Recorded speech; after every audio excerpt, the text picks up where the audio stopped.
Bueno, entonces, ¿qué es REST? REST, por sus siglas en inglés, es Representational State Transfer. Eh, es un estilo de arquitectura de software para realizar una comunicación entre un cliente y un servidor. Los clientes y los servidores intercambian estos datos mediante HTTP. Entonces, como ustedes pueden ver acá en este gráfico, tenemos a nuestro cliente que envía una petición HTTP a mi servicio REST y este responde a esa petición por medio de HTTP. Eh, este arquitectura REST cumple con 6 principios que ya vamos a ver uno a uno qué significa. Entonces, el primero es interfaz uniforme. ¿Qué quiere decir eso? Que debemos identificar los recursos, todos los elementos que nosotros queremos consumir son recursos, ¿cierto? Y deben ser identificados. Entonces, por ejemplo, yo quiero hacer una REST API de carros. Entonces, mi recurso es el carro y ese es el que yo voy a obtener, ¿cierto? La manipulación de los recursos se debe hacer a través de representaciones. Por acá se está cortando un poquito, pero ¿qué son las representaciones? Es que yo voy a tener ciertos elementos para poder acceder a esos recursos que van a ser estandarizados y así todas las personas que quieren acceder a ellos van a tener una manera clara de hacerlo. Los mensajes que nosotros ponemos en nuestras REST APIs deben ser muy descriptivos, porque recuerden que esa es la única forma en la que yo me voy a poder comunicar. Entonces, si yo no doy toda la información que mi cliente necesita, pues no va a poder ser una comunicación tan fluida. Y también se hace uso de hipermedia como estado de la aplicación. O sea, se pueden reenviar links en donde se redirecciona a otras endpoints que yo tenga en mi aplicación, ¿cierto? El segundo principio es que es cliente-servidor. ¿Qué quiere decir eso? Que el cliente solicita recursos y el servidor provee esos recursos. Pero bueno, ustedes dirán, ¿cómo se ve esto en el mundo real? ¿Qué es un cliente? ¿Qué es un servidor?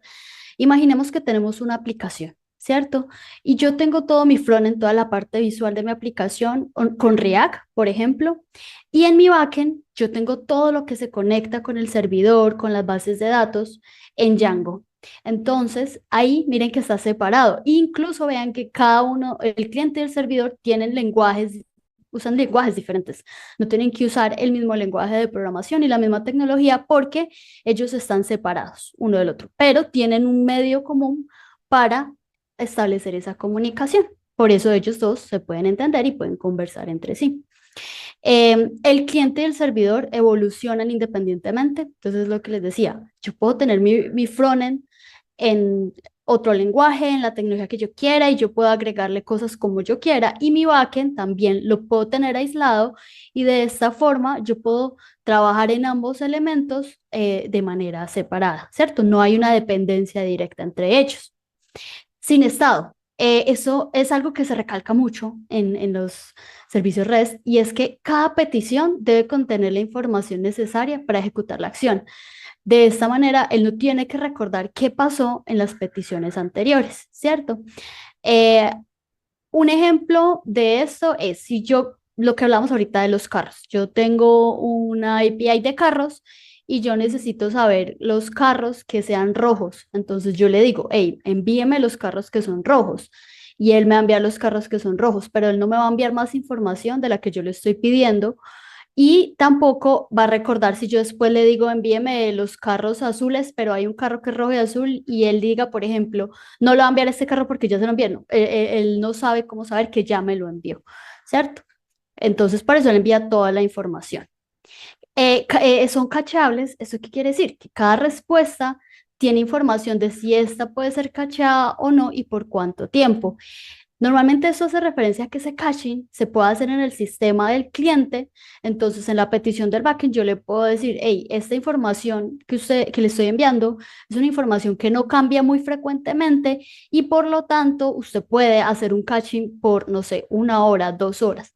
¿Cierto? Los sistemas de caching son muy útiles para no tener que estar haciendo peticiones todo el tiempo al servidor, porque recuerden que hacer una petición al servidor requiere un tiempo de cómputo. ¿cierto? Entonces, con este caching, pues yo ya puedo evitar que él esté yendo constantemente al servidor por información porque ya la tiene como ahí guardada, la tiene como almacenada.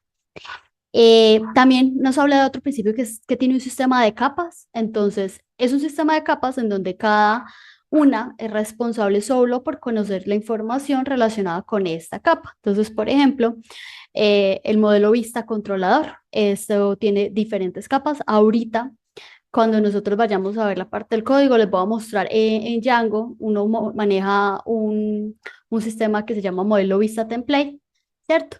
Y ahí vamos a ver cómo cada una de esas capas a qué hace referencia, de qué se preocupa. Y otra que es opcional es que dice que puede ofrecer código a demanda. Entonces, por ejemplo, voy a responder acá una pregunta que me hacen y es, ¿los mensajes descriptivos en la interfaz uniforme se refieren a los tipos de errores que maneja HTTP o a otra cosa? Exacto, Fernando. Esto hace referencia a que ahorita también cuando estemos viendo el ejemplo les voy a mostrar que cada que yo respondo algo, yo tengo que ser muy descriptivo acerca de qué pasó. Entonces, por ejemplo, quiero guardar un carro en mi sistema de carros. Yo tengo que decirle al usuario, después de que él me envíe una petición para guardarlo, decirle, hey, sí, lo pude guardar, todo bien. Porque si yo no le respondo nada, él no tiene manera de saber si lo guardé, si no lo guardé, si falló o no falló.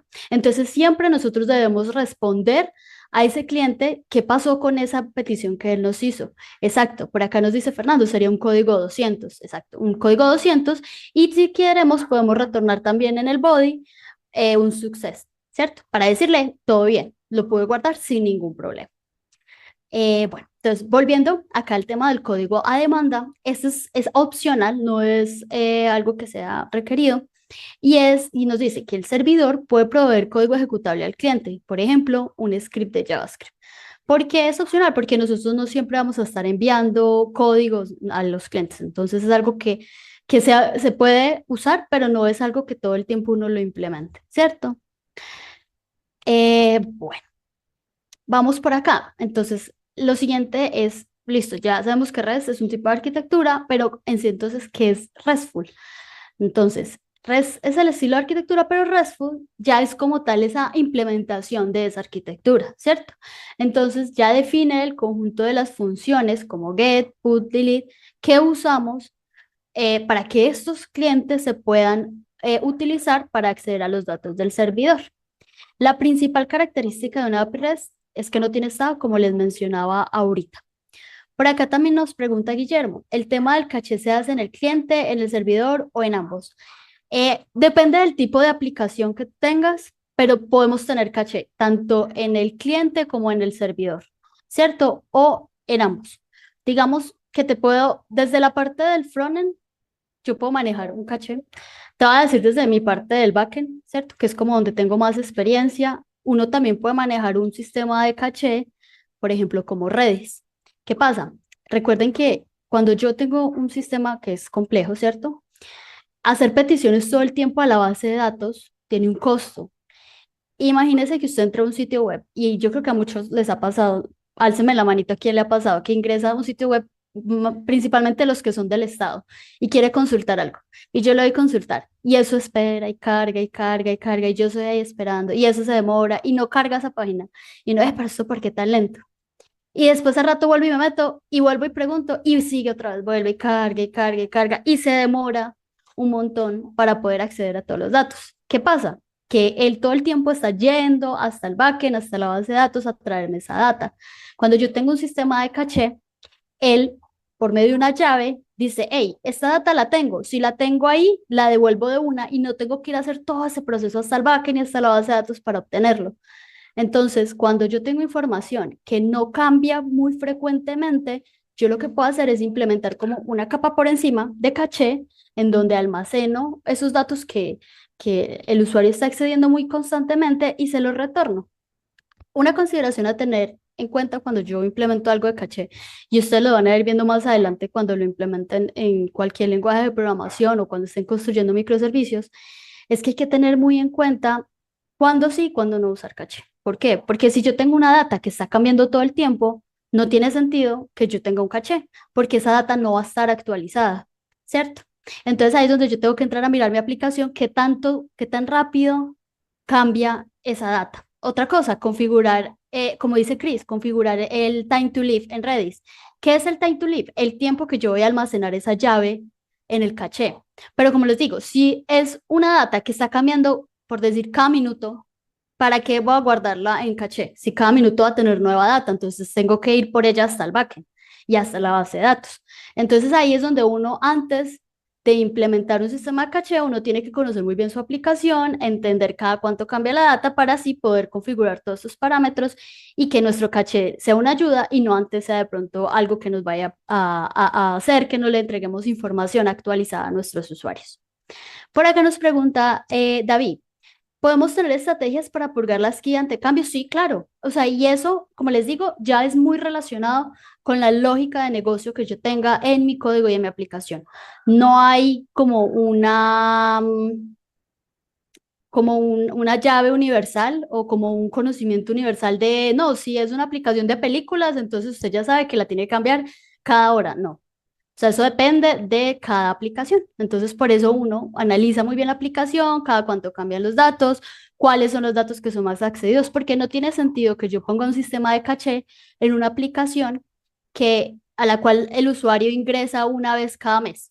¿Para qué voy a tener un caché ahí? ¿Cierto? Pero si es un usuario que está ingresando, o sea, los usuarios están ingresando esa información constantemente y esa información cambia una vez cada semana, entonces ahí yo sí puedo guardar un caché, ¿cierto? Porque sé que no cambia tanto y que los usuarios sí están accediendo a eso. Entonces eso hace que la usabilidad de mi aplicación mejore, ¿cierto?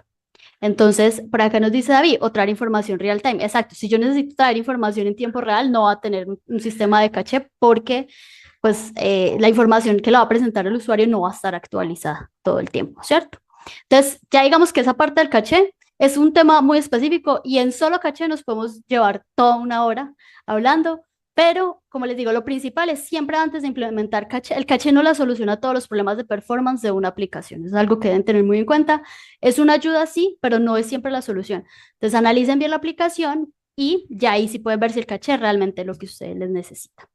Bueno, volviendo a este sistema de REST, entonces, ¿cómo funciona? ¿Cierto? Entonces, esta imagen es muy parecida a las que le mostré al inicio. Básicamente, yo tengo un cliente que por medio de get, post, put, delete, envía una petición a mi REST API. Mi REST API mira cómo resolverla, va a la base de datos, que es donde yo almaceno toda la información de mi aplicación, me retorna esa información y ya esa información yo se la devuelvo a mi cliente en forma de JSON o XML, ¿cierto? Que son como los dos más usados. Em, Acá quería mostrarles un poquito cómo luce una petición, como cuáles son sus partes. Entonces, primero, yo tengo una URL, ¿cierto? Que es la que me describe esos recursos a los cuales voy a acceder. Tengo un método, ¿cierto? Que puede ser los que les mencioné ahorita. Igual ahorita en la siguiente diapositiva se los voy a mostrar cada uno y les voy a decir para qué se usa en caso tal de que todavía no lo hayan visto. Tengo unos headers, que estos headers, ¿qué hacen? Nos ayudan a enviar información adicional. Los headers son muy importantes porque ahí yo envío esa información extra que tiene todas esas trazas de información de mi aplicación y es lo que me ayuda a no tener que manejar un estado porque yo por ahí le estoy enviando información. Y ya el body, que es como tal la data que yo estoy enviando. Esto es lo que compone un request. Entonces, así más o menos luce un request header y acá así luce un response header, que es lo que yo recibo de vuelta. Entonces vean que acá está el método, que es un get, el tipo de HTTP, el host, ¿cierto? El user agent, por acá que acepta y esta parte de conexión. Cada una de estas cositas pues tiene como su función específica. No voy a ahondar en todo lo que se puede enviar porque se puede enviar un montón de cosas en los headers. Entonces acá en las diapositivas les puse un recurso recomendado para que lo revisen. Ahí explican todos los tipos de información que puede ir en los headers. Entonces, si alguien quiere ahondar un poco más en este tema, puede mirar este recurso y ahí pues ya va a tener como más información. Vean lo que les decía del caché. Mire que en el response header él dice caché control y acá me está diciendo cuánto tiempo máximo está y otra información importante respecto al caché, ¿cierto? Y acá cuándo expira esa información. Entonces, es desde el cliente, él teniendo esa información puede saber qué tan actualizada está o no esa información que le está presentando a sus usuarios, el tipo, el contenido del tipo de la respuesta. Y sí, esta información es muy importante cuando uno pues está trabajando entre el front y el back porque uno tiene que estar como muy pendiente de esa información. ¿Cuáles son los verbos HTTP que usamos en REST? Entonces, usamos el get para retornar los usuarios, ¿cierto? Para retornar data, siempre se usa el get.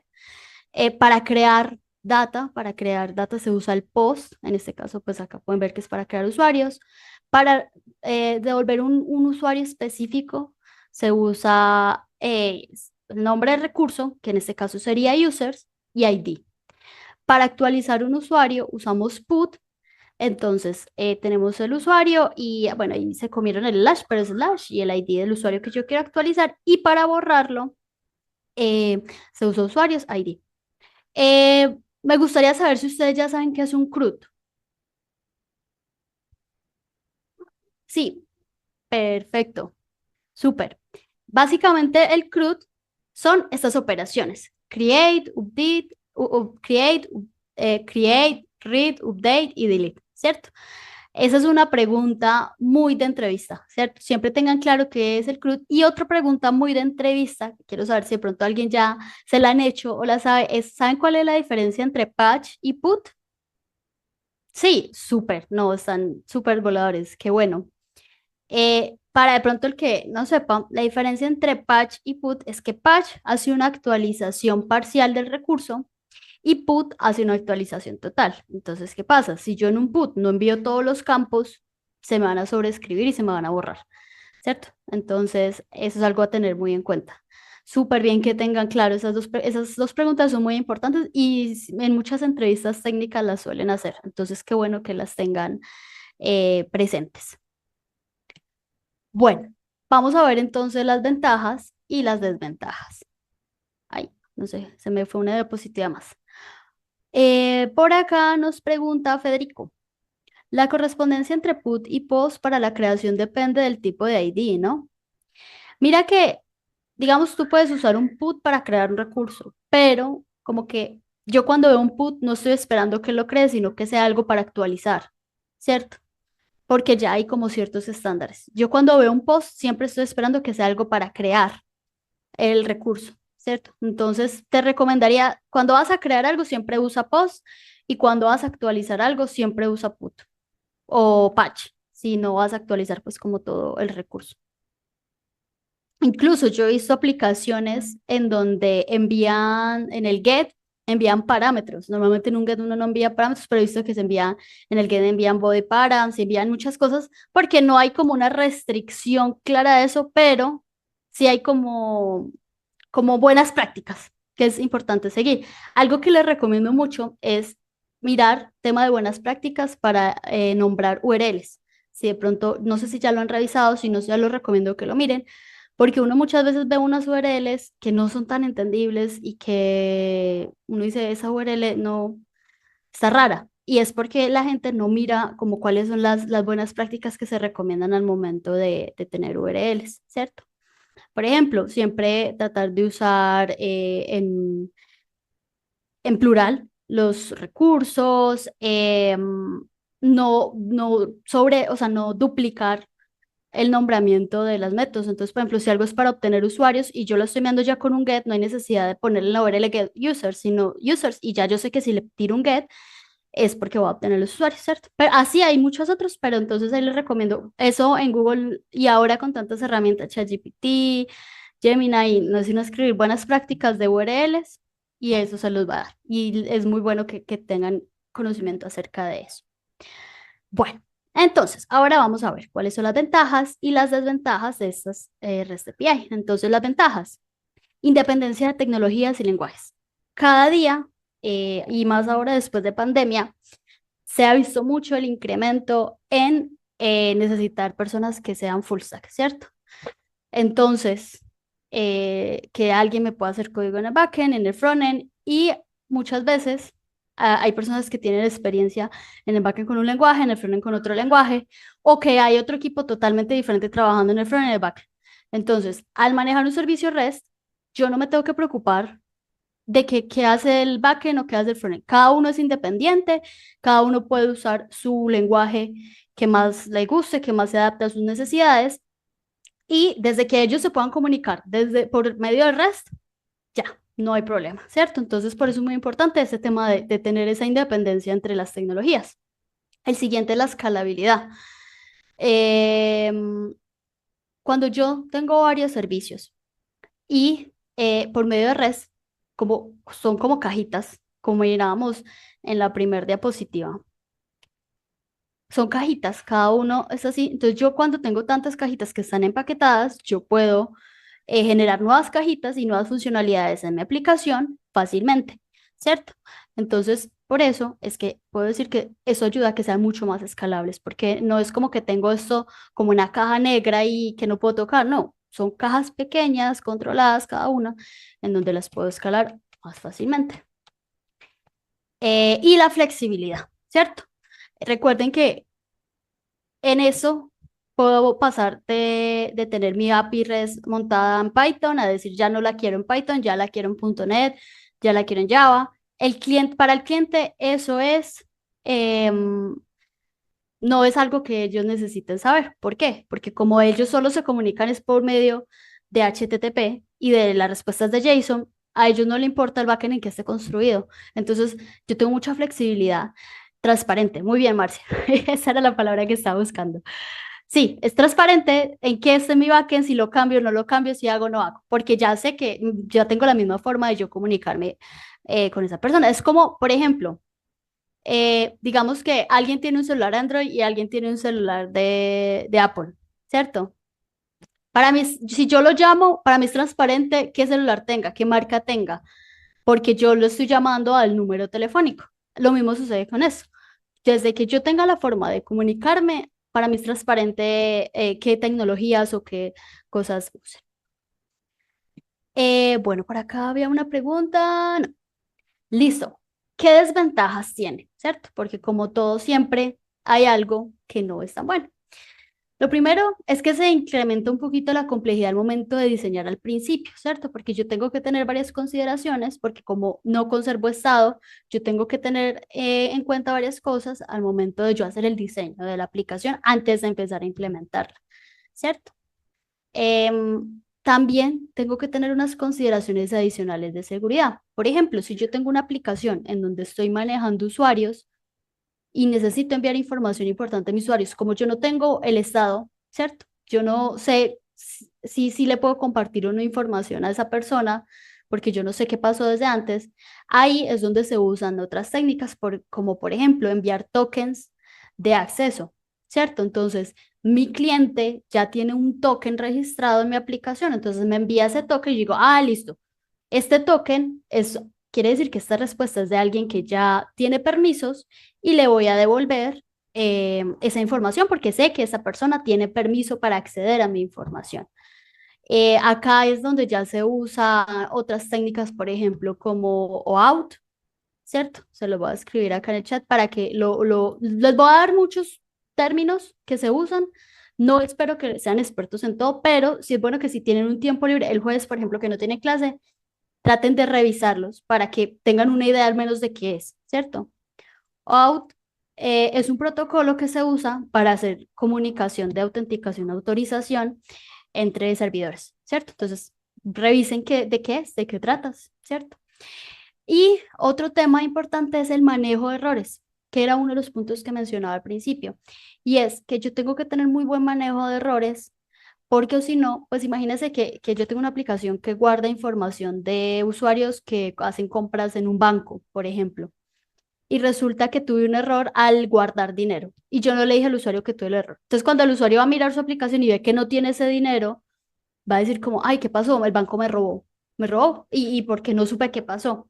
Entonces, es muy importante siempre, siempre que ustedes retornen un error y que sea un error descriptivo pero también no tan descriptivo, ¿cierto? O sea, descriptivo en el modo tal que el usuario sepa qué pasó, pero tampoco es que en el error me van a enviar la información sensible del usuario, por ejemplo, ¿cierto? Eso es algo que hay que tener muy en cuenta también en consideraciones de seguridad.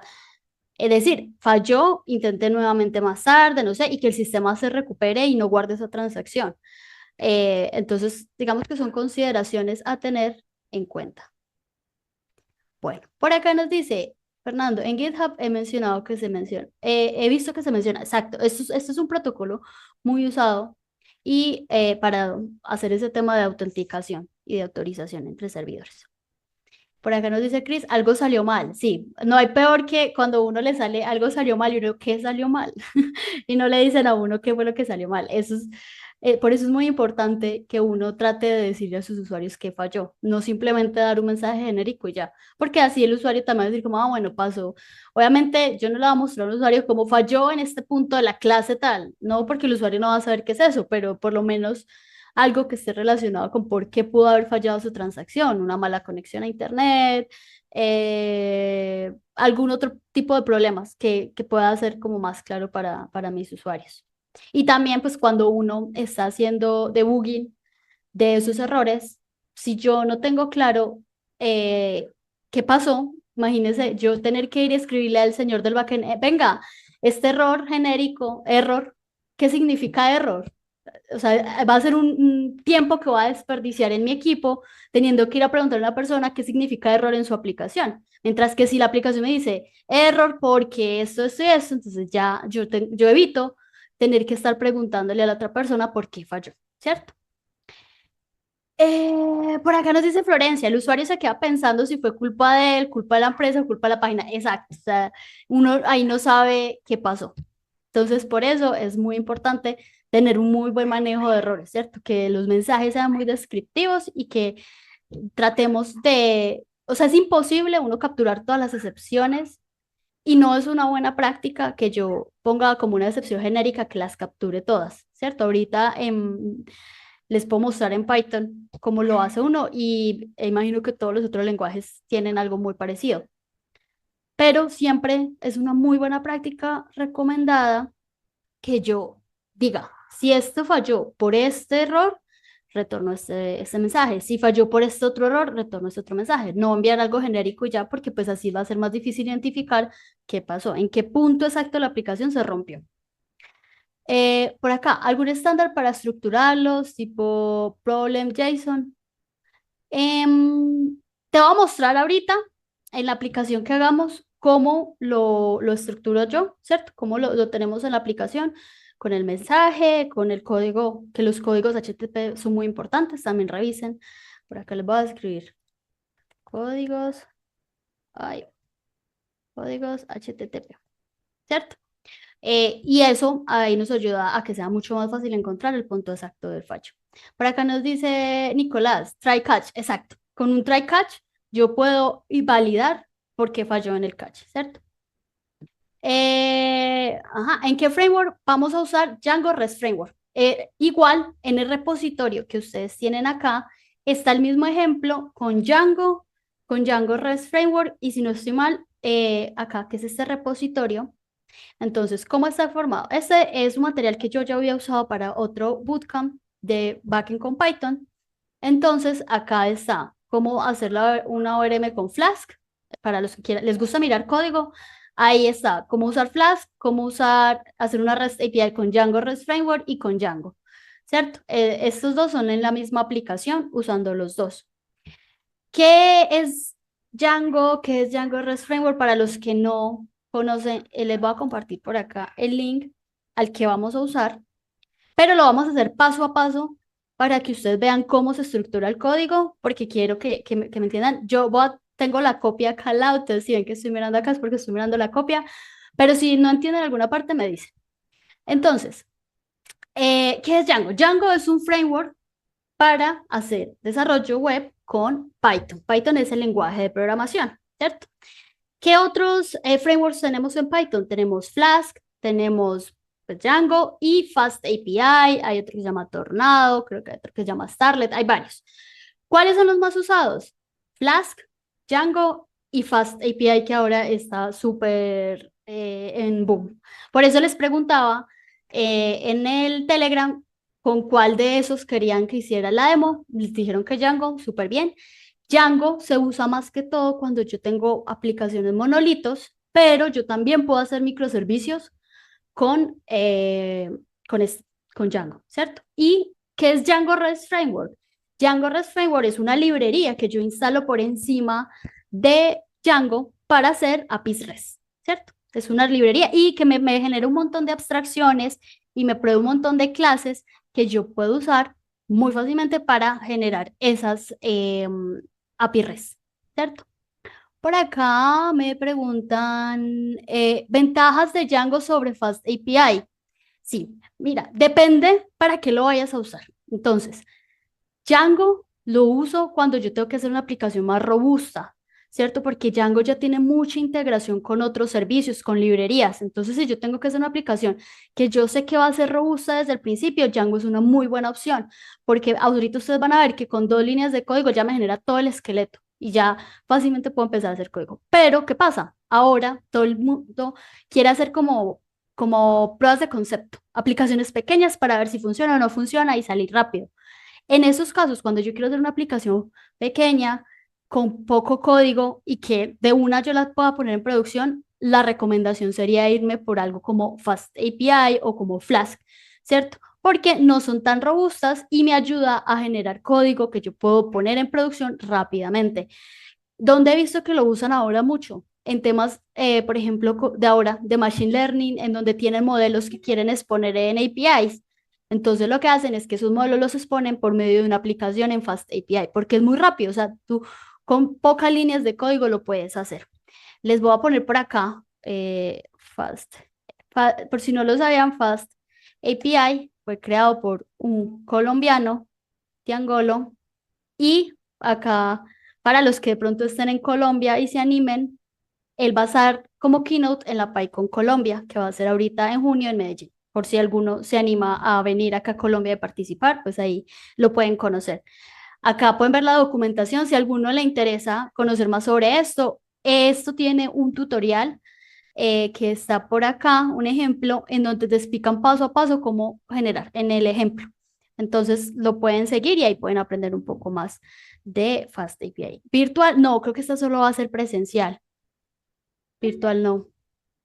Bueno, volviendo al tema, porque por acá me dice alguien, bueno, los links de las diapositivas, sí, esos están bloqueados porque esos eran de otro bootcamp, entonces ya no están accesibles. Pero igual el link a la presentación, a esta, ya la tienen en el drive, ¿cierto? Bueno, entonces vamos a empezar ahora sí a tirar código porque yo creo que ustedes quieren ya tirar código. Entonces, me confirman porfa si ven bien acá las letras del editor. Si de pronto no las ven, confirmo. Súper. Bueno, entonces, ¿qué vamos a hacer? En el README de ese repositorio está paso a paso cómo lo vamos a hacer. Yo, por ejemplo, uso Visual Studio Code, pues porque está más integrado con Python, pero si perdón, PyCharm, pero si usan Visual Studio Code también les debería funcionar, o incluso si no usan ningún editor de texto y usan su Line Text, por ejemplo, y la terminal, desde que tengan una terminal en su computador, ya lo pueden usar. Entonces, por eso les pedí que tuvieran Python, porque vamos a usar PyEnv. Entonces, con este comando, Python 3 -m, bien, y este es el nombre del ambiente virtual, vamos a generar un ambiente virtual en esta aplicación para ahí instalar todas nuestras cosas. Una vez ya tengo mi ambiente virtual, lo voy a activar. Entonces le digo source, env, ahí. Dame un segundo, yo cambio mi teclado que lo tenía en otro idioma. En being activated. Listo. Ya activé mi ambiente virtual. Por acá, creo que es este. Déjeme, yo abro una nueva para que él me lo tome. Listo. Listo. Entonces acá tengo mi ambiente virtual. Este main, borrémoslo. Que esto es algo que me pone PyCharm, pero no lo necesito. Entonces, ¿qué vamos a hacer? Ya tengo, ¿para qué sirven no sé, alguno de pronto nunca en su vida ha oído de los ambientes virtuales? ¿No sabe qué es un ambiente virtual? Si es así, no tenga miedo, me escriben porfa acá en el chat. No, no sabe, bueno, no sé si no sabe o no. Justo iba a preguntar, listo, ¿qué es un ambiente virtual? ¿Qué pasa? Cuando yo estoy trabajando con múltiples aplicaciones, ustedes saben que uno muchas veces tiene que instalar librerías, ¿cierto? Entonces yo tengo que instalar una librería para una cosa, para otra cosa, pero ¿qué pasa? cuando yo instalo tantas librerías, puedo usar diferentes versiones y ellas pueden entrar en conflicto. Entonces, lo que yo hago para, no, para evitarme esos problemas de las versiones de las librerías es que yo uso un ambiente virtual. Un ambiente virtual, imagínenselo como una cajita en donde yo tengo mi código aislado, ¿cierto? Entonces ahí va a estar, todo lo que yo instale está dentro de esa cajita, no afecta a lo que yo tengo en mi computador. Entonces, cuando yo dije este env, lo que hice fue generar una cajita en donde puedo instalar las cosas que yo quiera, pero van a quedar instaladas solo en esta carpeta demo que yo creé acá en mi computador. Eso no va a quedar instalado en el computador en general. O sea, si yo me salgo de esta carpeta, ya no tengo eso instalado, ¿cierto? Por acá nos están preguntando muchas cosas. Vamos a ver qué dice. Bueno, Andrés nos dice que él pelea mucho con los ambientes virtuales. Sí, a veces uno pelea mucho con eso, pero si uno lo sabe por lo menos instanciar y activar, todo bien. Por acá tienen contenedores también. Eso ya pues sería como más adelante. Creo que ustedes también van a tener una clase con Docker para generar contenedores, pero una forma fácil es por medio de un ambiente virtual. Los ambientes virtuales son útiles para tener entornos aislados de desarrollo y empaquetar. Exacto, muy bien, Fernando. Andrés, es como el package.json. Sí, no exactamente, pero el package.json se parece mucho a algo que en Python nosotros tenemos que se llama requirements.txt, que ahí es donde se pone el número de paquetes, ¿cierto?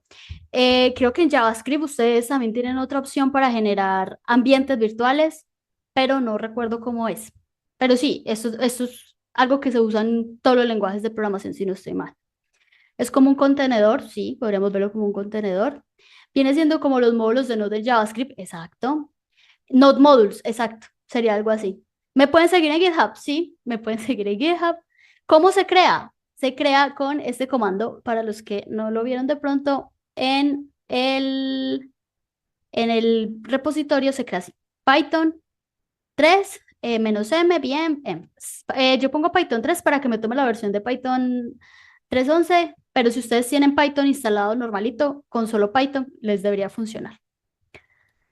Una vez con este lo crean y lo activan, depende de dónde estén. Si están en un Linux o en un Mac, como yo, con la primera opción. Si están en Windows, con la segunda opción. Deben activarlo para estar como dentro del ambiente virtual, ¿cierto?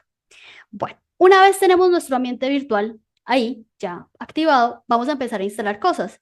En Python, nosotros instalamos las cosas con pip, ¿cierto? Esto en JavaScript es como npm, ¿cierto? Entonces en Python yo digo pip install Django. Ahí. Y él lo que va a hacer es que va a empezar a instalar la librería de Django. Y eso no demoró casi nada. Listo. Y ahora vamos a instalar la librería de Django REST Framework. Entonces yo le digo pip install Django REST Framework, ¿cierto? Y esto lo que hace es que está la librería de Django REST Framework. Ahora, para ya configurar toda la información que yo necesito de mi aplicación de Django, vamos a crear un proyecto en Django. ¿Cómo generamos un proyecto en Django? Le digo Django admin start project y le digo el nombre de mi proyecto. En este caso, lo que vamos a hacer va a ser un shopping cart, ¿cierto? Entonces, Django admin start project shopping cart. Listo. ¿Qué hace esto? Ustedes van a verlo acá. Vean que él inmediatamente me va a crear una carpeta llamada shopping cart. Y esto, no sé cómo se dice en español, pero eso es como el boilerplate que llaman del código, como la estructura, ¿cierto? Como la estructura de mi código es eso. Entonces vean que solo con yo decirle Start Project me genera otra carpeta internamente que se llama Shopping Cart, que tiene unas cosas, esto hace ASGI, unas settings con una información, unas URLs, WSGI y un manage.page. Esto es código que Django automáticamente genera por mí para que yo pueda tener mi aplicación, ¿cierto? Una vez, entonces este es código que él autogenera, no lo tienen que hacer ustedes manual. Después, ¿qué vamos a hacer? Los proyectos en Django es como la parte de afuera, pero ya cada uno de los elementos que yo voy a tener adentro se llaman aplicaciones, ¿cierto? Entonces vamos a generar una aplicación dentro de eso. Entonces yo le digo cd shopping cart, voy a ingresar a mi carpeta de shopping cart y le voy a decir Python manage start API, startup, perdón, y la va a llamar API, ¿cierto? Mi aplicación se va a llamar API. Y vean que con este código él me va a generar más código. Miren, que él me generó otra carpeta que se llama API y tiene todo eso. Tiene migraciones, que ya ahorita vamos a ver qué son las migraciones. Tiene un admin, tiene unas apps, tiene unos modelos, tiene un módulo de test y las vistas. Entonces vean que esto con esos dos comandos me genera ya como el esqueleto de mi proyecto. Entonces ya yo con este esqueleto puedo empezar a trabajar. Entonces, ¿qué vamos a hacer? Lo primero es que nos vamos a ir para las settings y ustedes van a ver acá este Install Apps. ¿Qué es este Install Apps? Es como unas aplicaciones. ¿Se acuerdan que yo les decía que Django ya tiene muchas cosas por defecto? Que él ya viene con un montón de cosas. Estas son unas de las cosas que él ya automáticamente trae, ¿cierto? Para manejar conexión con diferentes servicios y con diferentes herramientas. Entonces, exacto, por eso es un framework, porque ya trae un paquete listo, exacto, porque ya me ahorra mucho trabajo, yo no tengo que ir paso a paso a construir. Entonces, acá vamos a settings y en install apps vamos a poner dos cosas muy importantes. Primero, la librería de REST framework para que él sepa que va a usar REST framework. Segundo, mi aplicación, que sería API. Guardo y listo. Entonces, tengo que agregar estas dos cosas para que él sepa que va a usar REST Framework y para que él sepa que va a usar este API. Después de esto, ¿qué vamos a hacer? Vamos a ir a los modelos, que los tenemos por aquí, y vamos a generar la información de mis modelos. Entonces, les voy a mostrar que el modelo que es como la estructura de la base de datos, es como la definición de las tablas que yo voy a tener en mi base de datos. En este caso, como esto va a ser una aplicación de un carrito de compras, yo solo voy a tener un modelo que va a ser como el elemento del carrito de compras.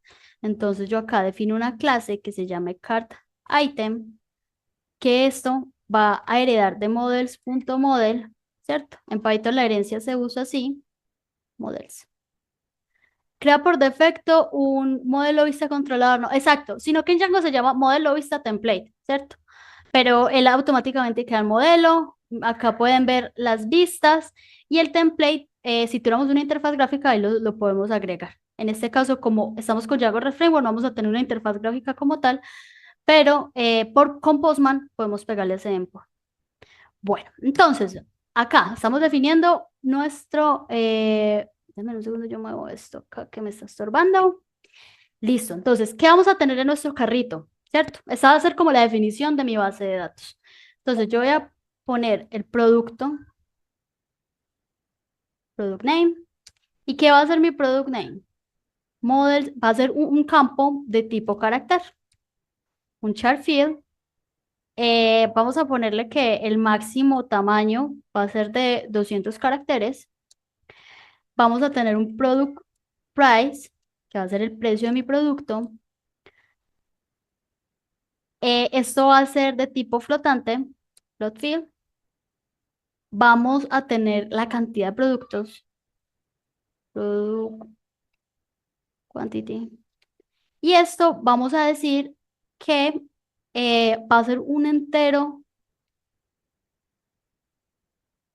integer field models. Un entero positivo. ¿Por qué va a ser un entero positivo? Porque yo la cantidad yo no puedo tener productos negativos, ¿cierto? Pues a menos de que me roben. Pero entonces acá le estamos poniendo como ciertas restricciones desde este punto. Bueno, está jodiendo por el linter, ya. Entonces vean que acá tenemos la definición de mi primera tabla dentro de mi base de datos de carrito, ¿cierto? Del ítem del carrito. ¿Cómo se crea la llave primaria, el ID o no es necesario? Él automáticamente, él tiene ya este model, tiene una abstracción que se encarga, bueno, no vamos a ver este código base porque tiene 1000 cosas, pero él internamente ya se encarga de asignarle un ID, ¿cierto? Un identificador único, que sería la llave primaria. Yo no tengo que definirlo, él automáticamente lo hace. Por acá nos pregunta Guillermo, Django también se puede trabajar con Mongo o solo trabaja con bases de datos relacionales. Sí, también puedes trabajar con Mongo. Eh, entonces, ustedes pueden usar Mongo, instalan la librería de Mongo y ya empiezan a usarlo. Creo que me hizo por acá, te lo mando. Mongo with Django. Mira que acá, ay, este Mongo. Mira que acá te dan un tutorial de cómo integrarlo y te dicen cómo hacerlo paso a paso. Mira que tienes, acá usan otro ambiente virtual, se llama Virtual Enwrapper, pero usan un ambiente virtual y ya él instala la librería que se encarga de hacer eso. Entonces te la voy a dejar por acá para que la revises, cómo lo puedes integrar, pero sí se puede integrar Mongo. Bueno, entonces tenemos mi modelo. ¿Qué sigue después de que yo tengo mi modelo? Algo que es importante, no, esto se los muestro ahorita más tardecito. Relacional, no. Bueno, por acá no dice que ahora no está instalado ningún driver relacional. Vamos a ver, les voy a mostrar algo para que ustedes vean cómo él genera las migraciones y en este momento él está usando SQLite, que es como una base de datos ahí, ¿cierto? En memoria. No estamos usando ninguna base de datos Postgres o no, estamos usando SQLite. Ya después uno puede hacer la integración con otra base de datos. Bueno, entonces, yo acá ya definí mis modelos, entonces ahora, ¿qué hago? En Django yo defino la información de los modelos, ya después yo genero una migración, que una migración es un documento, es más, se los voy a mostrar acá, entonces yo le digo Python manage.py make migrations. ¿Qué hace make migrations? Esto, me genera este archivo acá en migrations y miren cómo luce el archivo. Miren que esto lo que hace es crear el modelo con los campos que yo le pasé, o sea, él autogenera este código y esto es, miren lo que me preguntan ahorita el ID, miren que él solito le agrega este ID que es la llave primaria del objeto, ¿cierto? Él solito lo hace. Entonces, este archivo de la migración es como la historia de cómo se fue creando. Entonces, si yo le agrego un nuevo campo, él me genera una nueva migración con un alter table para cambiar esa tabla. Entonces, acá yo generé, por acá nos dicen, esto quiere decir que crea de acuerdo a los campos definidos antes. Exacto. Y él acá maneja como una sincronía para saber si yo he hecho cambios o no en mi archivo models. Si yo agrego un nuevo campo y le digo otra vez make migrations, él me genera una nueva migración con ese campo, ¿cierto? Por acá nos preguntan, ¿ese modelo card item está representando qué cosa? El modelo card item está representando el recurso, ¿cierto? O sea, un elemento. Entonces, por ejemplo, en mi carrito voy a tener botellas de agua. Entonces, una botella de agua es un elemento de tipo card item, algo que está en el carrito de compras, ¿cierto? Por acá nos dicen, son como commits. Exacto, imagínenlo como si fuera un commit. Eh, cuando es una tabla que tiene una llave primaria compuesta por dos campos, ¿cómo sería? Yo también dentro del ORM, ¿cierto? Porque esto internamente usa el ORM de Django, puedo definir si es una llave con otro, o sea, que si es una llave compuesta, si voy a definir llaves foráneas y demás. Eso es algo que yo puedo definir de eso. Ya acá lo que les recomendaría, si quieren saber más cómo generar como más a hondo cómo se generan las llaves y demás en Django, es que miren la documentación de Django, que ahí lo explican paso a paso cómo hacerlo. Por acá nos dicen, en proyectos reales y del día a día es común que los IDs de los modelos sean números enteros de forma consecutiva, empezando de cero. Es más común ver IDs tipo UIs para los IDs de los modelos. Em, es que depende de la información. Yo he visto los dos. He visto, por ejemplo, llaves primarias que están compuestas de dos atributos o llaves que son consecutivas. Entonces depende del tipo de aplicación. No hay como un estándar. Bueno, para acá las migraciones son como el historial de cambios que se van a hacer en la base de datos. Exacto, Oscar. Bueno, entonces, vean, le muestro acá. Entonces, generé la migración. Ahora necesito aplicarla, ¿cierto? Aplicarla a mi base de datos. Entonces yo le digo Python manage.py migrate. Entonces él lo que va a hacer es que miren lo que dice apply en no sé qué y miren lo que me generó acá. db SQLite 3, que esto, vamos a ver si esto me lo abre. No se ve bonito. porque no está así, pero básicamente eso es un archivo plano con toda la información. Eso es SQLite, ¿cierto? Le genera un archivito acá. Entonces, esto es muy útil para yo hacer pruebas de concepto y cosas local. Yo no voy a tener un servidor en producción con SQLite. Ahí sí ya lo conecto con una base de datos como Postgres, Oracle y demás, ¿cierto? Pues la más usada y la que yo más he usado ha sido Postgres. MySQL también se puede usar. Entonces, recuerden siempre, cuando hagan cambios en los modelos, primero make migration para generar la migración y migrate para migrar. Bueno, por acá vamos a hacer otra cosa que les quiero mostrar y es crear un superusuario. Django nos genera como un entorno ya de desarrollo muy chévere en donde yo puedo acceder a un usuario. Entonces yo le digo Python manage.py create super user. Entonces dice, ¿qué usuario? Vamos a hacer el famoso admin, no le voy a hacer y el password va a ser admin. Admin. No me importa. Listo. Creo un superusuario. ¿Para qué yo creo superusuarios? Para lo siguiente que les voy a mostrar. Les voy a mostrar. eh, Vamos a correr esto. Python manage.py run server. Vamos a ir acá. Vean qué bonito. Me dice, listo, funcionó. Pero si yo voy al /admin, acá ingreso ese usuario que acabo de crear, ¿cierto? Entonces yo le digo admin. Y vean qué bonito. Ay, vean qué bonito. Me muestra toda la información de mi aplicación. ¿Por qué acá no me está mostrando el modelo que yo ya generé? Porque yo necesito decirle, hey, este modelo tiene que estar en el admin, ¿cierto? Tengo que registrarlo en admin. Entonces vean que acá hay un archivo que se llama admin y lo que yo voy a hacer para registrar mi modelo es lo siguiente. Yo le digo admin.site.register y le voy a poner cart item. Cart item y acá voy a importarlo. Entonces, from.models import. Ay, ya se me olvidó escribir. Models import cart item. Listo. Guardo acá. Vean que él automáticamente recarga. Y si yo me voy a mi admin, ya me sale card items. Y si yo me voy acá, vean que ya. Y desde acá, miren que yo puedo crear un producto. Entonces vamos a crear un producto. Vamos a crear pizza porque ya tenemos hambre. Vamos a decir que esta pizza nos va a valer 30.000 pesos. Y que yo quiero, voy a comprarles 5 pizzas. Entonces yo lo guardo. Vean que ya me sale. Pero miren eso como se ve de feo. Car item object 1. Eso se ve horrible. No se ve bonito. Por acá se puede usar SQLite para ver la base de datos. Sí, toca instalarlo, sino que creo que yo no la tengo instalada, por eso no la puedo ver. No tengo instalada la extensión. ¿Qué comando utilizo para correr el servidor? Ese que les acabo de compartir a Eduardo. Entonces, bueno, vamos a hacer un último cambio y ya vamos a descanso para que tomemos agua y sigamos. Porque los veo muy contentos, pero es bueno hidratarse. Entonces, el último cambio es para que esto se vea acá más bonito, porque así se ve muy feo. Yo no sé qué es un car item. No.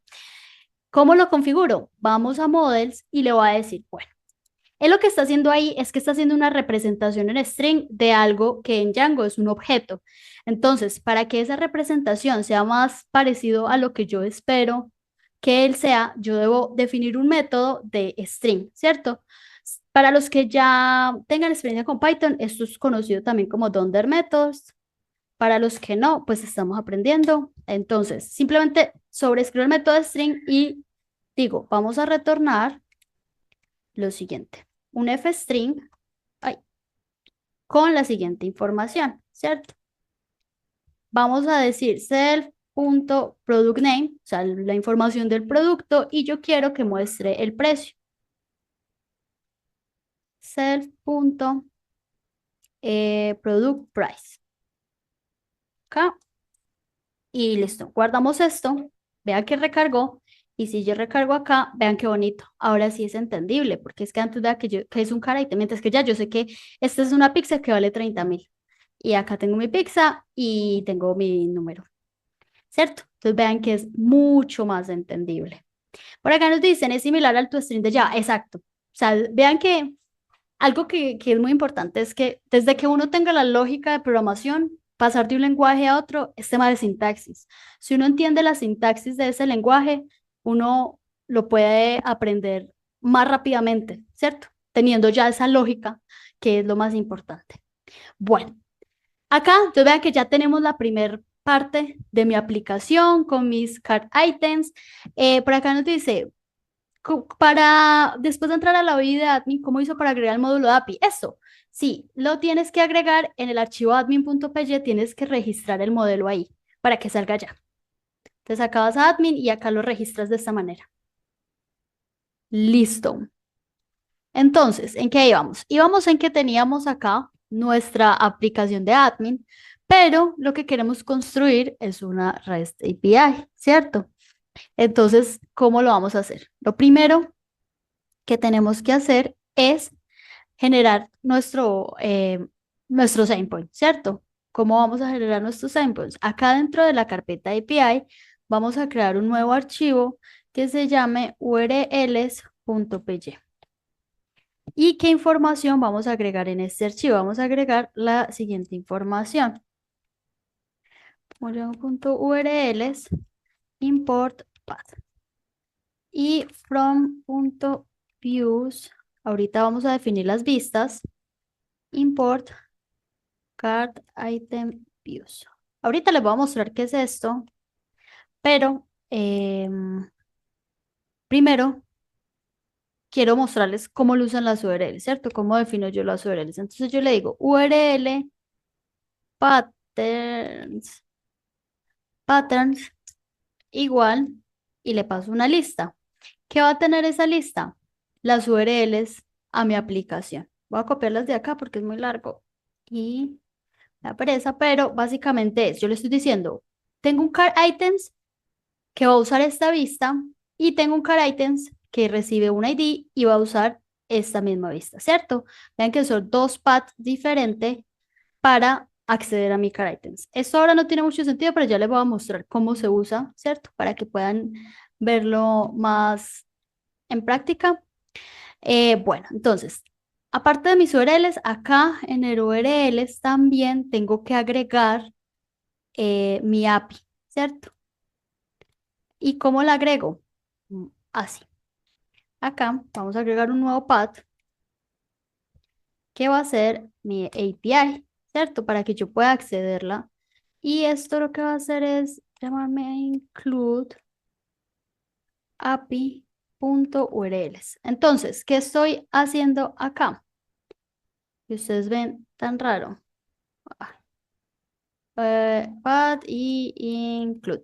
Básicamente le estoy diciendo, dentro del catálogo de URLs que usted puede presentar, vean que él acá tiene este catálogo API, card item, API home, bueno, admin. Bueno, algo pasó acá. Bueno, es porque tengo algo que no está definido, entonces él me está sacando un error, por eso se me cayó el servidor, ¿cierto?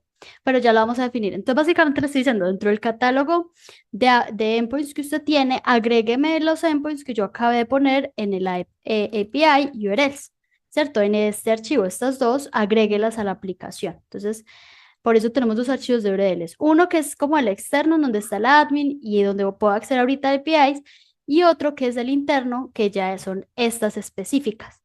¿Ya qué vamos a hacer? Vamos a definir las vistas, ¿cierto? Las vistas para que cobre más sentido esto que le estoy hablando. Entonces, ¿cómo vamos a definir la vista? Entonces, lo primero es que vamos a hacer una clase que se llame card item view. ¿Qué va a recibir esto? Va a recibir API View. ¿Qué es API View? El API View es una clase que ya tiene Django REST Framework, ¿cierto? Vamos a importarla acá, que esta ya viene en la librería y ya tiene muchos métodos por defecto. Entonces le decimos REST Framework, punto view se llama, import API View. Bueno, ¿qué más recibe REST Framework? Esto No sé si alguno ya sepa que es un serializador o ha tenido la oportunidad de trabajar con serializadores. Si de pronto ya lo han hecho, sí, listo. Para los que no, ¿qué es un serializador? Recuerden que Django maneja las cosas como objetos, ¿cierto? Un objeto es una representación de binarios que representa algo. Pero para yo enviarlo a través de HTTP a mi front, debo enviar como un JSON, ¿cierto? Entonces yo necesito algo que me transforme el objeto en JSON y cuando eso venga desde el frontend, algo que me transforme ese JSON en un objeto. ¿Qué es eso? Es un serializador. Un serializador es algo que permite transformar cosas JSON a objetos Python y cosas objetos Python a JSON, ¿cierto? Entonces vamos a generar acá, démosle acá paz para que no saque error. Vamos a generar acá un nuevo archivo que se llame serializer, serializers.py. Serializers, ¿es que así? Sí, punto .py. ¿Qué información voy a tener yo en mi serializador? La siguiente información. Entonces, yo en los serializadores puedo poner tantas validaciones como yo quiera, ¿cierto? Ay, deme un segundo, que esto me está sacando otros errores. Pero, pues ya eso depende como de qué tan robusta quiero hacer yo mi aplicación. Ahora vamos a hacer unas validaciones pequeñas para hacerlo rápido. Entonces, acá lo mismo en Python y en Django en general, todos son clases. Entonces, vamos a generar una clase que se llame card item serializer, que lo mismo, esto va a importar de serializers.model serializer. Y esto lo vamos a importar por acá también de REST Framework. Entonces, from REST Framework, import serializers. Y también vamos a importar mi modelo. Entonces, from.models import card item. ¿Qué información? Acá vamos a tener información casi que la misma que tenemos en el modelo, ¿cierto? Pero es porque quiero mostrarles cómo lo uso un serializador, pero esto a veces no es necesario. Si yo le digo que me coja todos los datos del modelo, lo coge. Pero eso es como para ser más explícito, ¿cierto? Entonces, serializer le va a decir que esto es un tipo carácter, o sea, cada que él reciba algo así, lo va a convertir en carácter. El más length es 200. El product price, el serializer, vas a ver que esto es de tipo flotante. Y el product quantity,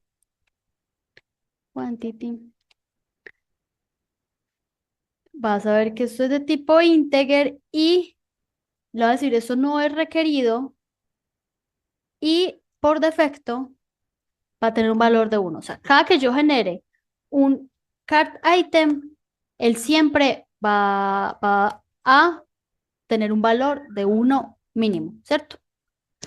Acá vamos a usar esta class meta que se llama meta porque es una meta clase que es como una clase dentro de otra clase para extender la funcionalidad. Entonces, básicamente lo que les estoy diciendo es, esto lo que va a hacer es, cada que usted encuentre algo de tipo cart item, tráigame todos los campos. Esto es sintaxis de Django REST Framework, ¿cierto? Puede que no tenga mucho sentido, pero esto ya es como la sintaxis del framework, en donde yo acá ¿esto qué pasó? Ah, bueno, démoslo así. Entonces, yo le digo, vea, esta metaclase nos permite como abstraer información. Entonces, yo le digo, el modelo del cual usted va a serializar es de CarItem, va a obtener todos los campos. Uno muchas veces cuando está serializando puede pasar que no quiera todos los campos, sino que quiera solo algunos. Entonces, yo los defino acá. Acá en este caso vamos a usarlos todos. Por acá me preguntan que si puedo repetir para qué es el serializador. Sí, el serializador es para transformar código de los objetos de Python en JSON y código JSON en objetos de Python. Es como una capa intermedia que me permite transformar una cosa entre una cosa y la otra. Porque recuerden que cuando yo recibo por REST, yo lo que recibo es un JSON, ¿cierto? Pero cuando él llega al código Python es como, ¿ese JSON qué es? Eso yo que lo transformo. Entonces el serializador me ayuda a transformar ese JSON en un objeto de Python que él pueda entender y que se esté linkeado o alineado con el modelo, ¿cierto? Que eso lo vamos a ver acá. No, ¿qué es DTO? BO, no sé qué es eso, ¿me puedes decir esas siglas qué significan? De hecho, creo que el nombre completo es JSON Serializer, ¿no? Sí, básicamente sí es un serializador de JSON, sino que uno normalmente dice serializer y ya. Data Transfer Object, sí. Ujú. ¿Podría poner un poquito de serializador? Claro que sí. Míralo acá. Ese es el código del serializador. Vea que básicamente acá importamos de model serializer, ponemos los mismos campos que hemos puesto en el modelo y acá podemos agregar unas validaciones adicionales que se hagan al momento de serializarlo, ¿cierto? Y acá, pues la meta clase es para decirle de cuál modelo va a usar, ¿cierto? Y va a asociar el objeto con ese modelo, va a ser como el link y qué campos va a obtener por acá. Bueno, una vez, o sea que ese serial se regresaría un JSON de todos esos campos. Sí, él permite, vamos a usarlo y ahí les voy a mostrar cómo lo usamos para que ustedes vean cómo hago la transformación, ¿cierto? Entonces, por acá está. Para los que pronto no lo alcanzan a copiar, lo pueden copiar del GitHub. Y así, vámonos para las vistas. Entonces, ahora les vamos a, eso listo, cómo se usa. Entonces, nos vamos a nuestras views. Entonces, lo primero es decir, cuál va a ser mi clase serializadora. Entonces, yo le digo serializer class va a ser igual a card item serializer. Tengo que importarla. Recuerden que en Python lo que usted no importe, eh, vaya, como en todos los lenguajes. Entonces la importo y le estoy diciendo, esta es la clase que usted va a usar para serializar. ¿Cierto? Que ya yo la definí muy bonita por acá. Listo. Ahora sí, ¿qué sigue? ¿Qué sigue como en toda esta estructura de Django? Yo tengo que definir un query set. ¿Qué es un query set? Es como ustedes han usado SQL. Diga, sí, algunos sí, listo. Un conjunto de consultas, exacto. El query set es acá, es en código transformar el SQL. Entonces, el query set acá principal sería como hacer un select asterisco from car item.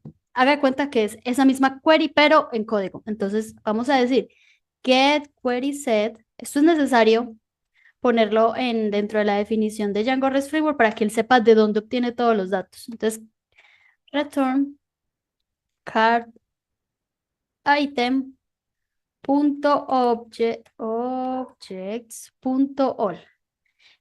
Esto es como el código del ORM que tiene Django, que lo que hace es transformar estas cosas internamente en sentencias de SQL. Entonces el all es como un select all. Esta línea es esto. From card item. Ay. Esta línea de acá hace básicamente esto mismo. Pero vamos a importar from punto ay, me olvido escribir. Por card item. Deme un segundo que qué pasó. Ah, perdón. Es models. Listo. Entonces, acá eh, ah, card item views from API views. Ah, perdón. Views. Lo tenía en plural, por eso estaba fallando. Recuerdan que acá lo importamos en plural, entonces acá lo tengo en plural. Eso era lo que estaba fallando.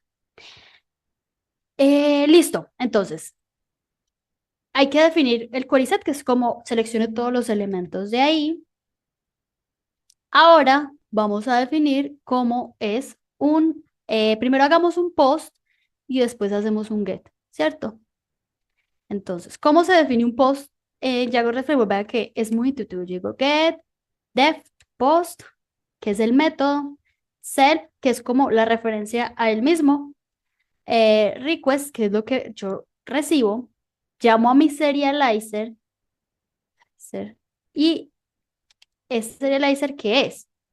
Es llamar a esto pasándole data igual a request.data. A los que tienen experiencia con JavaScript, yo me acuerdo cuando en algún momento hice React, que uno siempre todo era como no sé qué punto data, no sé qué tal, ¿cierto? Que esa es como viene la información. Entonces acá vean que es lo mismo.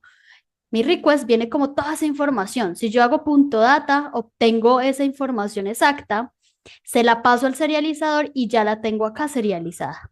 ¿Cierto? ¿Qué quiere decir? ¿Qué hice acá? Transformé el JSON que me llegó en un objeto Python.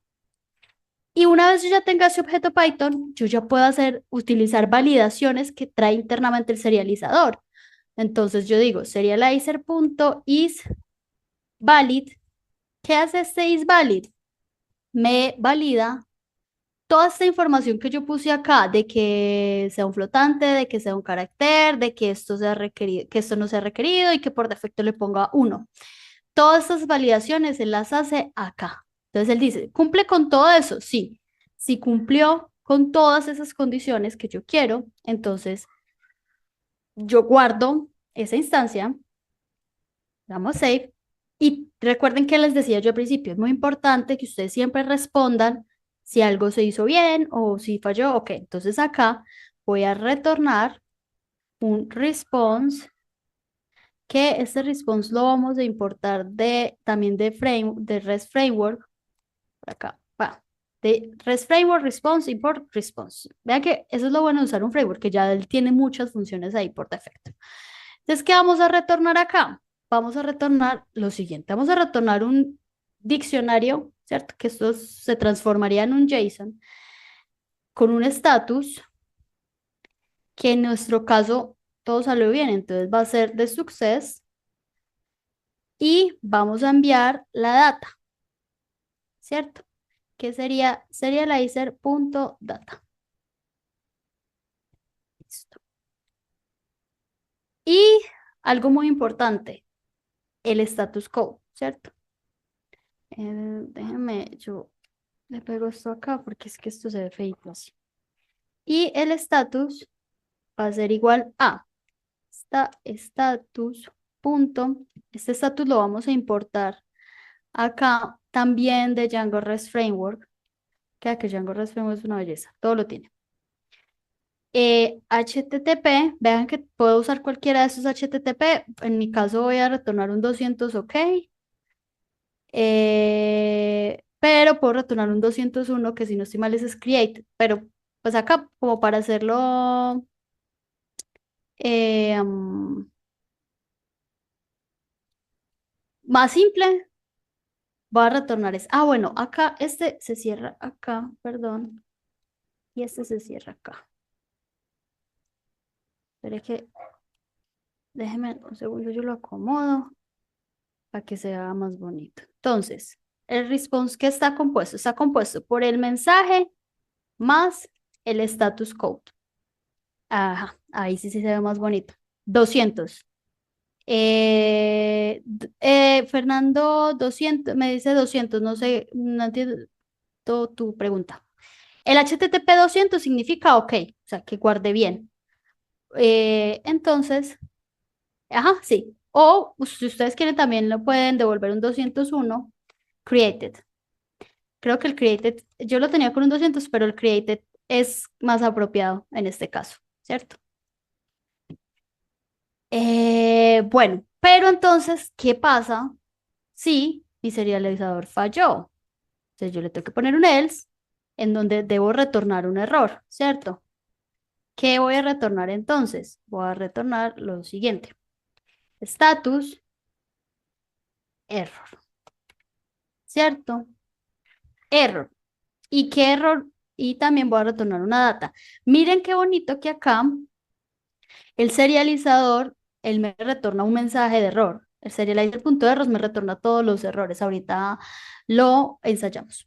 Entonces, y el status, en este caso, como es un error, vamos a retornar un 400, bad request. O sea, ¿Qué quiere decir esto? Que algo estuvo mal. eh, Algo estuvo mal. Listo. Entonces, vamos a probar nuestra aplicación para ver cómo funciona. Entonces, recuerden que yo les dije que instalaran Postman, porque en Postman es más chévere hacer esto, pero los que de pronto no lo hayan instalado, pues pueden usar, ¿cómo se llama este otro? Curl, pues en la misma terminal lo pueden pegar. Entonces, les voy a pegar acá el código curl para hacer la petición. Pero entonces los que tienen Postman van a irse acá a Postman, ya se los abro. Postman es una aplicación muy chévere para uno probar endpoints. Acá le dan en import, pegan el código que yo les puse, uy, y vean que él automáticamente le pone toda la información. Entonces, esta es nuestra URL, API cards, el post y vean el body de la información. Entonces, en mi producto yo quiero una botella de agua, porque tengo sed.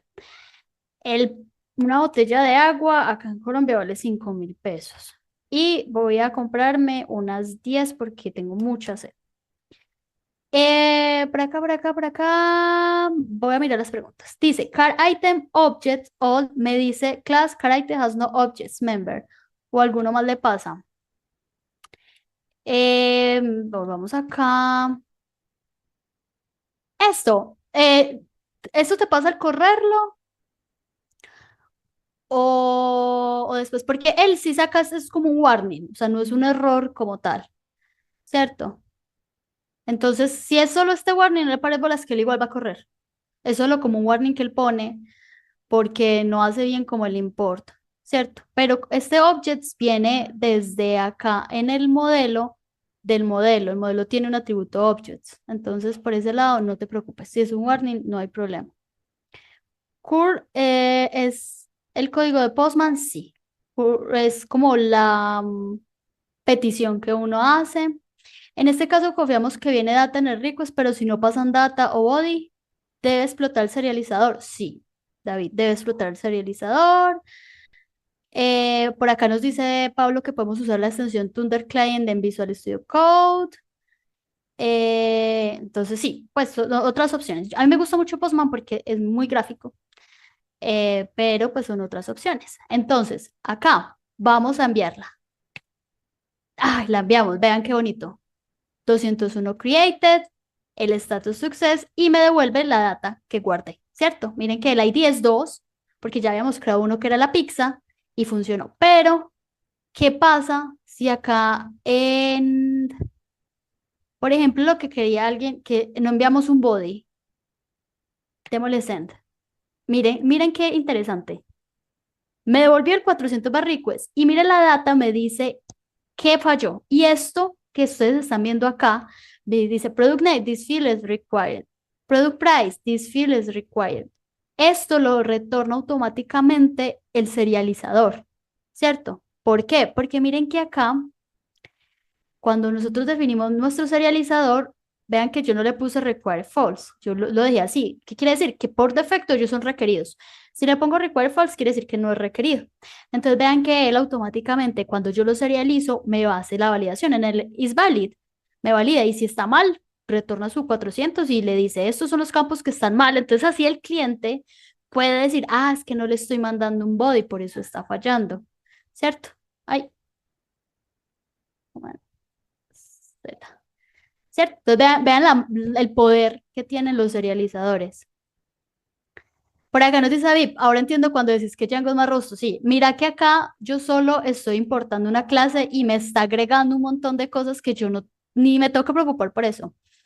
¿Dónde se usa curl que compartiste? ¿Dónde lo pegaste? Sí, mira, acá hay dos formas. Una es acá usando Postman, le das import y lo pegas acá. Y ya él automáticamente te genera un nuevo tab con la información. Para los que de pronto no tienen, no alcanzaron a instalar Postman antes de, lo pueden hacer acá en una terminal. Tienen acá una terminal, lo pegan y él, miren que es lo mismo. Status success y me saca la información de eso. Ah, bueno, acá creé un producto que se llama Name. Lo mandé todo. pero es para los que de pronto no tengan Postman, lo pueden hacer desde la terminal. Ok, dice en Flash, si no manejas, explota todo. Exacto, sí, en Flash, cada que quieras agregar algo, toca hacerlo a mano. Acá es automático. Bueno, vean que ya tenemos un endpoint para crear objeticos en mi carrito de compras. Pero ahora, ¿qué sigue? Necesito un endpoint para obtener objetos de mi carrito de compras. Entonces vamos a hacer el get. Entonces nos vamos acá a mis vistas. Vamos a definir un nuevo método, def get. El get, lo mismo.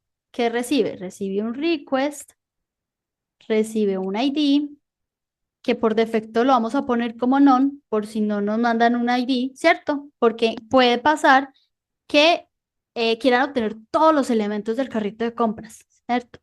Y vamos a usar el mismo get. Entonces, le preguntamos, sí, me pasó un ID, ¿cierto? Quiere decir que solo quiere conocer un elemento de carrito de compras.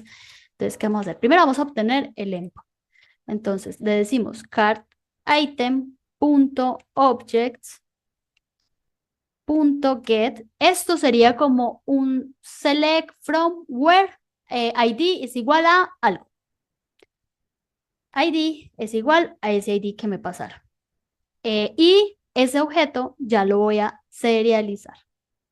Serializer va a ser igual a car item serializer item. Lo serializo para enviárselo de nuevo porque a mí me gusta retornar las response bien bonitas. Entonces, ¿cómo son bien bonitas? En este caso es con un status de success y a mí me gusta mandar la data, que en este caso sería serializer.data, ¿cierto? Y acá, ay, por acá nos preguntan, ¿el CUR de la API lo escribo o de dónde lo copio? Disculpe, no me di cuenta. Sí, José Luis, no, eso está en el README del repositorio, pero se los mandé acá, ahí arribita. Acá arribita está. Se lo voy a volver a copiar acá. Pero básicamente esto está acá en el repositorio. Déjame un momento. Si yo puedo copiar el link o si alguien me ayuda pegándole el link, porfa. Ah, ya lo vio. Listo, súper. Ahí están el CUR de todas las peticiones que vamos a hacer. Bueno, vamos entonces a avanzar acá rápidamente para que nos alcance el tiempo. Igual lo que hace falta es, vamos a hacer un CRUD, ¿cierto? Entonces, acá el estatus es 200.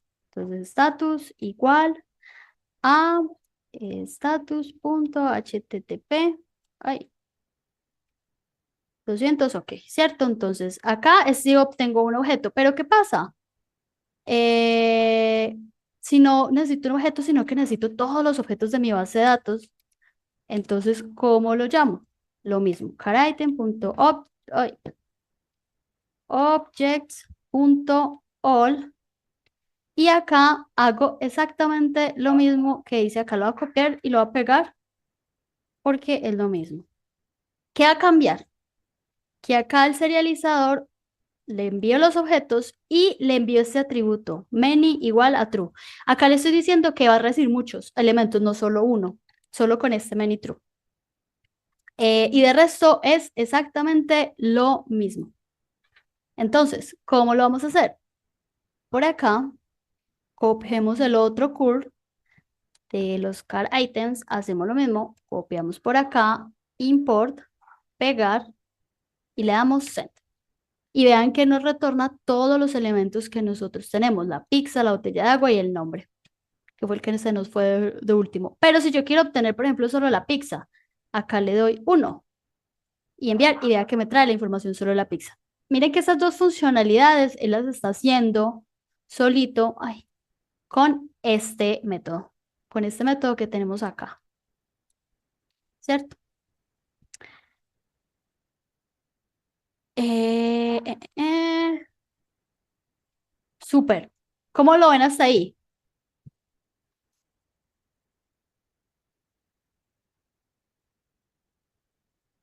Súper interesante. Listo.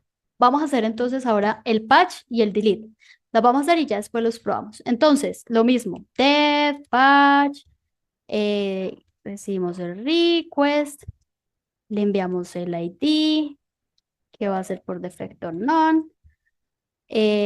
Lo mismo de acá arribita, ¿cierto? Voy a obtener mi ID, luego voy a serializarlo. Por acá, el get query se lo mergeaste con el get ID, ¿no? Sí, ese get query es necesario porque él internamente, sí, acá hace el get query. Pues acá obtiene el get y acá obtiene todos los elementos. Bueno, vamos a serializarlo. Lo mismo, car item serializer, le paso el ítem, le paso la data que viene, ¿cierto? Entonces, cuando yo voy a modificar, entonces lo que hago es, primero tengo el objeto que quiero modificar, luego le paso la data que me viene en el request para modificar. Acá le digo, como es un patch, recuerden que el patch es para parciales, entonces le digo, esto va a ser un cambio parcial, ¿cierto? El serializador entonces hace la validación parcial y no me elimina nada. Y ya acá hago la nueva validación. Lo mismo que hicimos en el post. Serializer.isValid. Si es válido, simplemente guárdamelo. Y voy a copiarme esta parte porque vean que es lo mismo de el post. Ahí. Vean que es lo mismo del post. Status, success, data, serializer data. Si no, error. Acá, ¿qué status code le podemos dar a esto que fue modificado? Si queremos, podemos darle este mismo 200 o ya ustedes pueden mirar como cuál es el estatus que se ajusta más a este. Pero básicamente, ¿qué queremos decir? Que está ok. Que está ok. Ahí. Listo. Y acá también. Si algo falló, podemos darle el mismo estado que lo vimos ahorita, que es el bad request, ¿cierto? Para que sea como un poco más claro eh, qué hicimos. Listo. Y ya vamos a probar este. Ajá, por acá nos dicen que utiliza el 200. Súper. Entonces, 200. Mandémosle el 200. Partial true, ¿qué significa? Acuérdense que les dije ahorita la diferencia entre patch y put. El patch es para hacer cambios parciales. Entonces, por eso le decimos partial true para que él sepa que va a hacer un cambio parcial. Vamos a modificar entonces productos. Entonces vamos a Postman, import, pegamos acá. Vamos a cambiar el product quantity del primero. Vean que acá teníamos 5 pizzas. Ya no quiero tener 5, sino quiero tener 6. Le envío y vean, ya tengo 6 pizzas. Y para comprobar que si tengo 6 pizzas, vuelvo a hacer un get y vean que ya tengo 6. Entonces hice el cambio solo de este elemento, no de todo. Bueno, entonces acá tenemos nuestro patch y ahora vamos a hacer nuestro delete. Ay. Entonces dev, delete. Acá lo mismo, recibo mi request, recibo mi ID. Ay. También lo mando como none. Y el delete, ustedes van a ver que es mucho más sencillo. Como Django tiene un método que se llama así, getObject or 404, ¿cierto? En donde yo le digo card item, ID igual ID. Importemos esto lo importamos desde Django Shortcuts, se llama getObject of 404 y básicamente lo que hace es buscar el objeto. Si el objeto no existe, retorna un 404 y ya punto delete, ¿cierto? Esto recuerden que es una operación del ORM y ya vamos a retornar el response, como lo hemos hecho en todos los otros. Para acá, ay, perdón. ¿Cómo lo vamos a retornar? Lo mismo, status, success y data. Cuando yo estoy borrando elementos, nuevamente no necesito devolver la data, entonces yo simplemente le voy a decir item deleted. Eh, Creo que el de borrar el status code se lo voy a dejar para que lo buscan, pero creo que es 204 si no estoy mal. Exacto, 204. Ajá, entonces status igual a status punto h, ay, punto http no content. Ajá. Bueno, aunque acá en realidad sí estoy enviando content porque estoy enviando esto, pero, pero es como para decir que lo borré. Normalmente cuando uno borra no retorna nada, entonces, pero acá estoy ya retornando esto, pero miremos. Entonces, vamos a usar nuestro delete, vamos a usar nuestro delete, entonces vamos lo mismo a coger el curl. Ya respondo a esta pregunta. Quiero mostrarles el delete. Vamos a borrar, yo no quiero borrar la pizza. Yo quiero borrar ese producto raro que quedó ahorita. ¿Cuál era? Este name, que la ID es 3. Entonces yo le digo 3, car items, delete, y vean que le paso el ID, 3. Y le doy send. Y me dice, listo, success, item deleted, no content. Todo bien. Y si yo hago un get de los elementos, vean que ya no sale porque efectivamente lo borré. ¿Qué pasa si yo voy a borrar el número 6 que no existe?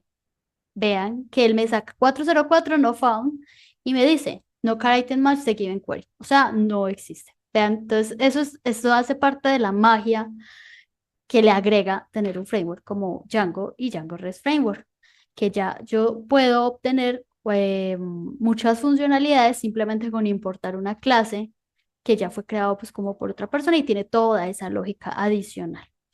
Listo, entonces vean que acá en 69 líneas de código de nuestras vistas tenemos un CRUD, tenemos operaciones para leer, para guardar, para actualizar y para borrar. Y esto en conjunto es un microservicio, ¿sí? Entonces vean que ese microservicio lo hicimos en Python, pero ustedes también lo pueden hacer en otro lenguaje y las cosas me imagino que no van a variar mucho, van a tener sus modelos, van a tener sus controladores, van a tener sus vistas y todo esto lo pueden acceder por medio de la URL que definimos de recurso. Bueno, ahora sí, vamos a responder estas preguntas. Django soporta operaciones asíncronas.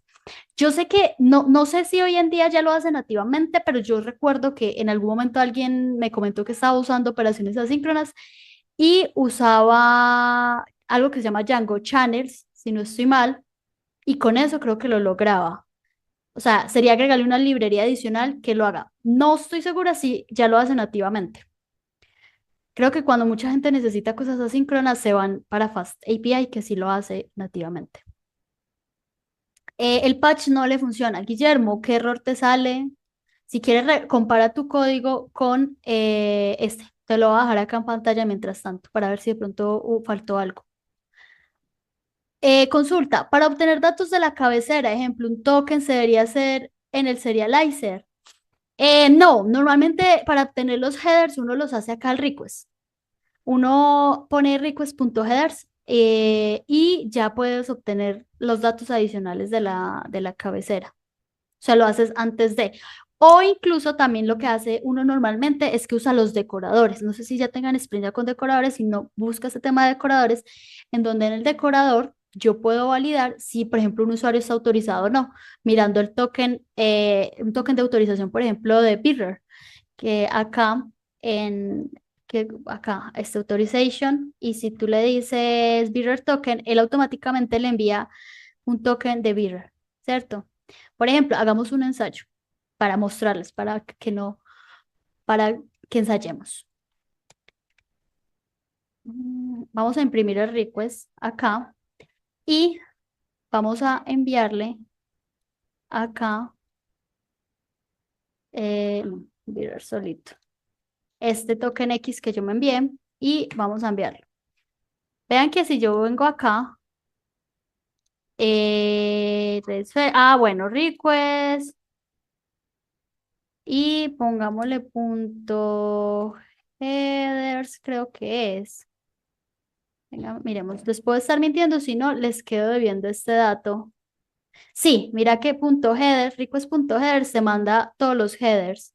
Entonces acá tenemos el content length, el tipo, texto plano, authorization, que es ese token que les mostré ya que lo mandé, user agent, acá mire que está mandándolo desde Postman, el host que es localhost, que acepta y la conexión. ¿Sí es? Entonces, por este request tú puedes obtener toda esa información. Por buena práctica, ¿crees que sería bueno devolver la información del artículo eliminado para comprobar que se eliminó el que queríamos? Eh, Ahí hay que mirar en temas de seguridad, porque imagínate que nos hackeen el sistema y que empiecen a borrar usuarios para obtener la información del usuario, ¿cierto? Entonces ahí es como, ay, nos borran toda la base de datos y se la llevan, prácticamente. Entonces ahí es donde hay que entrar con la parte de seguridad, si eso es información que se deba exponer o no, si realmente es necesario. Porque mira que cuando tú en una aplicación estás borrando, mm, muchas veces en el frontend ni siquiera se muestra después de, o sea, ya es que se borró o se borró. Entonces no me interesa saber qué había antes de. Entonces depende de la aplicación. Dice, Marco, ¿hay situaciones donde se emplea el delete realmente o suele ser un borrado lógico? También depende. Esta es una respuesta que ustedes van a escuchar mucho, la respuesta del ingeniero, pero sí, realmente depende. Si es data muy sensible que hay que preservar mucho, uno normalmente hace un borrado lógico, en donde le pone una flag que sea como is delete y ya agrega lógica para que no se muestre, ¿cierto? Pero realmente no está borrada del todo. Pero si es información que se puede borrar, llamamos al delete normal. ¿Es fácil implementar JWT en Django? Sí, hay una librería para hacerlo y no es algo como tan complicado. Ya sería mirar los ejemplos eso es lo bueno de Django y de Python en general, que la comunidad tiene muy buena documentación, hay mucha gente que hace tutoriales, entonces realmente buscar información y ver ejemplos no es tan complicado. O sea, tiene una comunidad muy robusta. Los decoradores se disfrutan mucho con Nest o Angular. Ajá, sí, en Python también tú vas a ver decoradores por todos lados. Si miras la documentación de Django REST Framework, eso está lleno de decoradores para muchas cosas. Ah, bueno, por acá nos dice Guillermo que ya pudo, que está regresando mal el código de response, por eso le está fallando. Súper, Guillermo, qué bueno que te funcionó. ¿Qué otra duda tienen? Vamos a ver, no sé si tengan alguna otra duda. Siempre algo que les recomiendo, bien, acá están los elementicos, es miren la documentación de las herramientas que están usando. Por ejemplo, acá les voy a compartir el link a la documentación oficial de Django REST Framework y ustedes van a ver que él acá te da un tutorial con todas las opciones que él trae, te muestra el API con todo. Es que mira que él tiene un montón de cosas, incluso los que preguntaban ahorita por caching. Vean que él acá tiene un decorador para el caching y lo puedes organizar, lo puedes agregar más fácilmente. Entonces, para los que están interesados en caching, por acá lo pueden hacer. Para los que están interesados en autenticación, mira que acá puedes hacer una autenticación básica, una autenticación de sesión o ya, si quieres algo más pro, una autenticación con token, mira que acá te dice cómo usarlo, cómo generar los tokens. Acá te explica paso a paso cómo hacerlo. Entonces es cuestión de que vayas y leas la documentación y lo apliques. Y pues mira por acá, Third Party Package o Out, que es lo que les mencionaba ahorita. eh, JSON Web Tokens, mira que acá hay un ejemplo y te explican cómo hacerlo, entonces puedes revisar esta parte. Por acá nos preguntan, ya para eso, si a alguno le sirve, consulto este RFC y si entra una duda de cuántos no usar ciertos verbos. Ujú. Súper. Por acá, ¿cómo se podrían comunicar dos APIs? Por ejemplo, esta y otra creada con JS o Java. Por la URL. Recuerda que la URL es el canal de comunicación. Entonces tú haces una request a la otra API y te obtienes información. En Python, por ejemplo, esos requests lo puedes hacer con la librería request, ¿cierto? Le haces un get al endpoint y te obtienes la información o un post o lo que quieras hacer. Le pegas a ese endpoint directamente desde el lenguaje que tengas. Cuando se crea un proyecto con Django es muy común que siempre se use el sistema de usuarios y de roles que viene por default con Django. Sí, normalmente se usa, pero digamos que también he visto que ahora con el tema de autenticación por medio de terceros o Third Party Authentication, lo que haces es que usas proveedores como por ejemplo Gmail, pues de Google o una cuenta de Azure. Entonces tú lo que haces es agregarle esa lógica extra para que la persona se loguee con su correo y automáticamente le genere un usuario en la plataforma. Pero esas son cosas que se pueden hacer haciendo como esa integración con esos third party, ¿cierto? Con esos proveedores externos. ¿Cómo se versionaría la API? No Git, sino generando versiones de la API. Mira, normalmente uno lo que hace para versionamiento, y te lo voy a poner acá, versiones, míralo acá está. Te lo voy a dejar acá para que lo revises. Mira que acá yo le puedo agregar la versión eh, simplemente importando esta. Entonces él le pone como B1, B2, no sé qué. Y acá tú puedes agregar la información, si tú quieres agregarla en la URL, así, o si quieres agregarlo como un namespace, ¿cierto? Ya hay muchas versiones, muchas formas de hacer el versionamiento de la API, como un query parameter, pero ya ahí es donde tú entras a ver cómo quieres hacerlo. La más común es que yo acá en la API le ponga como API P1, ay, B1 / car items. Esta es como la más común, que yo le ponga la versión en el host, en el path, digo, acá. Entonces, sí, ya ahí puedes mirar esta documentación donde te explican diferentes formas de hacerlo. Por acá, Django implementa Swagger o documentación con OpenAPI 3.0. Eh, Django REST Framework, por acá, déjame, yo miro si me lo muestra. Él tiene una opción para la documentación. Por acá también puedes mirarlo, pero yo sé que él sí tiene una opción para uno habilitarle eso, porque él viene como con 10.000 cosas y tú le habilitas lo que vas necesitando, pero él sí tiene una opción para uno, es las API creo que es. Ay, sí, no recuerdo el número, pero acá tú sí puedes habilitarle la documentación, solo que nosotros no la habilitamos, pero se puede habilitar. ¿Qué es lo que hace escalable a Django? Digamos que Django es muy robusto, tiene mucha cosa, pero pues ya tú tienes que entrar a trabajar con la gente de infraestructura para ver dónde vas a desplegar tu aplicación de Django, ¿cierto? Si la vas a desplegar en un contenedor o en una máquina de EC2, cómo vas a hacer la replicación de los datos y demás. Eh, pero eso es algo que se puede lograr, ¿cierto? Lograr el tema de la escalabilidad. Digamos que ya dentro de la parte de despliegue de estas aplicaciones, yo no tengo tanta experiencia, pero yo sé que ustedes van a ver unas clases también relacionadas con cómo desplegar estos servicios, entonces les recomiendo también que vuelvan a traer esa pregunta al profesor que les dé esa clase para ver cómo hacen. Yo lo que he visto, lo más común es que empaquetan la aplicación en un contenedor de Docker y con ese contenedor ya exponen como tal toda la aplicación y la empaquetan. Por acá, ¿qué librería se utiliza para login de funcionamiento? Django también tiene la librería de logs, también, como te decía, mira en la documentación oficial y ahí tú puedes habilitar el login y ya miras si ya miras cómo lo quieres guardar. Él tiene la opción por acá en el settings de dónde guardar los logs.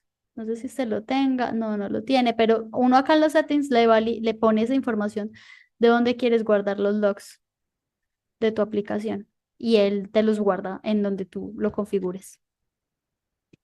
Yo normalmente he visto que para servicios de producción los logs se guardan, he visto que los guardan en Datadog, en Sentry, entonces sí, ya depende pues como de eso. Para hacer paginación tiene, sí, incluso en el repositorio, los que lo vieron, ahí para habilitar la paginación se lo voy a decir ya en 2 segundos porque ya estamos acá, ya acabamos la clase, entonces como información adicional, descomenten esta línea y esta línea y comentan esta. Y acá en el get comentan esta línea y retornan esta y ya le pone automáticamente la paginación. Pero pues si quieren ver como esta es como una forma rápida de hacer paginación, pero acá igual también está, viene paginación y te lo explica paso a paso cómo agregarle la paginación a Django y el diferente tipo de paginación que Django tiene. Todo, es que Django es súper completo, tiene muchas cosas y tiene mucha integración con librerías.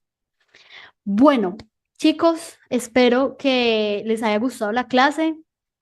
La última cosita que quería dejarles como tarea slash investigación, si quieren, no es obligación, no espero que me la respondan, pero es investiguen qué es GraphQL, que es como el futuro de la evolución de las API REST, ¿cierto? Miren qué es GraphQL y, y los tokens, lo que preguntaba ahorita el compañero, JWT, JSON Web Token. Porfa, busquen qué es eso, o sea, no espero que sean expertos y que lo implementen, pero son dos conceptos que van a oírlos mencionar mucho y es bueno que por lo menos sepan eso qué es. Entonces busquen, porfa, qué son estas dos cositas para que tengan ese conocimiento de qué es. Bueno, ahorita les pego igual este link, les tomo una captura y se las pego en el chat para que lo tengan. Y muchísimas gracias a todos por participar tanto. Qué bueno que estuvieron tan participativos. Me encantó la clase. Espero que les haya gustado a ustedes también. Y nada, ahorita les dejo el link al repositorio también en el Telegram por si de pronto alguien no lo pudo tomar de acá. Muchas gracias.